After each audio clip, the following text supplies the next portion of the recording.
Kokoshga tahdid qilishdi. Abbos Xo'ja.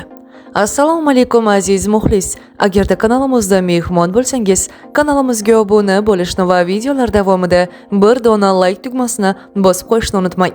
Yaqindagina operatsiya bo'lgan Kokosh ustidan juda ko'p mojarolar uyushtirildi. Ya'ni Kokosh, Abbos Xo'ja, Ahad Qayum, Jasmina Trans va Nilufar. Bo'layotgan janjallarda Jasmina Trans va Ahad Qayum o'rtasidagi sirlar ham juda ko'plari fosh bo'ldi. Ya'ni Jasmina Trans Ahad Qayumning bo'lgan va bo'layotgan sirlari haqida xalqqa murojaat qildi. Ya'ni bu pedofil, u yosh qizlarni zo'rlab, aldab, aktrisa qilaman deb doimo ularni xo'rlagan. Bunga nega jinoyat qo'zg'almaydi? Nima uchun davlat qonunlari Ahad Qayumni qamab yuborishmaydi deya Jasmina Trans juda ko'p murojaat bilan chiqdi. Bundan tashqari Abbos Xo'ja ham Jasmin bilan katta janjallar uyushtirildi. Abbos Xo'jani doimo ayblagan Jasmin, sen Kokoshning yonida bo'lishing kerak edi deya ko'p bora tahqirladi. Bunga sabab nima edi? Aslida Abbos Xo'ja faqatgina Kokoshdan foydalangan edimi yoki bularning bari piar? Abbos Xo'ja Kokoshga uylanmoqchi edi, lekin aslida Abbos Xo'janing o'zining oilasi bor ekan.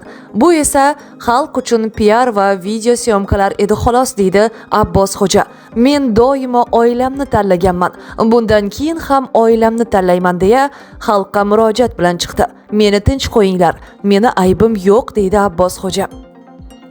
Bundan tashqari Kokosh o'zi operatsiya bo'lgandan so'ng ko'pchilikda bitta shubha uyg'ondi. Ya'ni u operatsiyadan o'zi pushaymon bo'lmadi.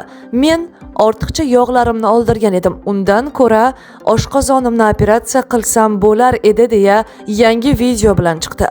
Kokosh hali ham tavba qilmadimi? Yana xalqqa oshqozon operatsiyasini qilishni, bu borada yaxshi doktorlar borligini video qilib reklama qilmoqda. Bunga sizning fikringiz qanday?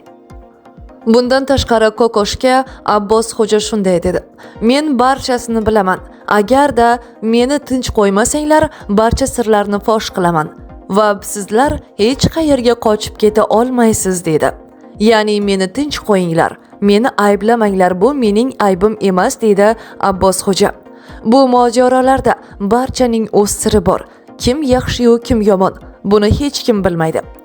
Shunday ekan, video davomini ko'rish uchun video ostida bir dona like tugmasini bosib, bizni kuzatishda davom eting. Biz sizni barchasidan birinchilardan bo'lib ogohlantiramiz.